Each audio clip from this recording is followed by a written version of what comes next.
দেখাইয়া রূপখানা কি ঝকঝকে বানা। ওরে বাংলাদেশের মেরে তুই এই লাহা দুই লাহা যাস একবার যেই ঘুইরা তাকাস। আসসালামু আলাইকুম এভরিওয়ান, কি অবস্থা সবার? আজকে সকাল থেকে শুরু করছি। আজকে হচ্ছে জলপাইয়ের আচার দিব। গতকালকে বাজার থেকে আমি 5 কেজির মতো জলপাই এনেছিলাম, তো আমি সেটা দিয়ে 2 রকমের আচার বানাবো। একটা বানাবো তেল দিয়ে মিষ্টি ছাড়া, একটা বানাবো মিষ্টি দিয়ে।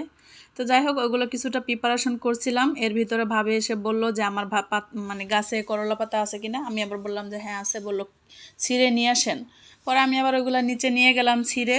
তো গিয়ে দেখি যে ভাবি আমার থেকে পাতা নিয়ে 5 মিনিটের ভিতরে এই কাণ্ড কারখানা করে বসলো।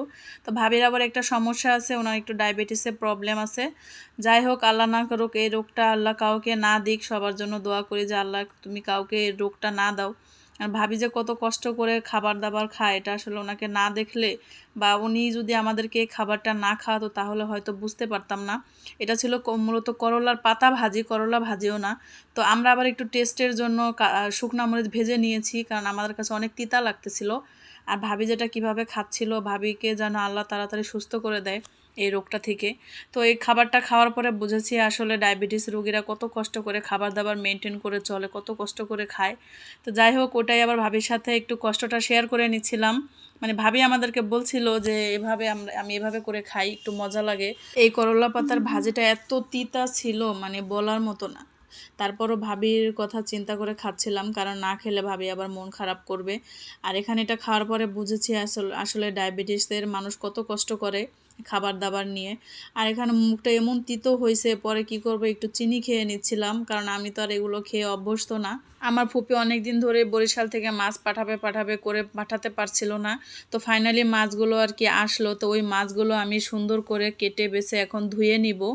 তো এইগুলাই আর কি করতে করতে এভাবে বেসিনের ভিতর নিয়ে আগে থেকে একটা মাছের আঁশ ফেলানোর একটা কাটার না কি বলে এটাকে, ওইগুলো দিয়ে আগে ছাড়িয়ে নিচ্ছি। তাহলে আর মানে নিচে বসে কাটলে এই ছড়াছড়িটা আর হয় না। সেজন্য আগে আমি আঁশ ফেলে দিয়েছি, তারপরে মাছগুলো আমি খুব সুন্দর করে কেটে নিব। আর মাছগুলো কাটতে গিয়ে দেখলাম যে মাছের ভিতরে ডিমও হয়েছে। এই মাছগুলো অনেক দিন আগের কেনা, আমার ফুপি কিনে রেখেছিল, আর মানুষ পাচ্ছিল না, সেজন্য পাঠাতেও পারছিল না। পরে যাই হোক, শেষ পর্যন্ত আর কি আসলো মাছগুলা বরিশাল থেকে। আর মাছগুলোর টেস্টগুলো খুব মজা ছিল। আমি ওই দিনই ভেজেছিলাম 3-4টা মাছ। আর এখানে হচ্ছে সকালবেলা যে আচারটা আমি প্রিপারেশন করে রেখেছিলাম কিছুটা, পরে তো ভাবি ডাকলো, চলে গিয়েছিলাম, আর ওটা প্রিপারেশন করতে পারি নাই তখন আর। তো ওইগুলো এখন হচ্ছে বানিয়ে নিচ্ছিলাম সুন্দর করে। আর তেলেরটা হচ্ছে দিয়ে রেখে মিষ্টি যে আচারটা দিব ওইটারও প্রিপারেশন চলছে। তো মশলাপাতি যা কিছু লাগে, রসুন, পেঁয়াজ তো না সরি, তেল, সরিষার তেল, মশলাপাতি যা কিছু লাগে সব কিছু দিয়ে আমি সুন্দরভাবে নেড়ে চেড়ে দিচ্ছি। আর আচারের কালারটা দেখতে যেমনই হোক না কেন, খেতে কিন্তু অনেক মজা হয়েছে। আর এটা হচ্ছে তেলের ভিতরে যে জলপাইগুলো দিয়েছিলাম, এটা হচ্ছে সেইগুলা, এটা হচ্ছে শুধুমাত্র খিচুড়ির জন্য। যেগুলো মিষ্টি করেছি ওটা সবসময় খাওয়ার জন্য। আর আমার এই জলপাইয়ের আচারগুলো আমার বাচ্চারা অনেক অনেক পছন্দ করে।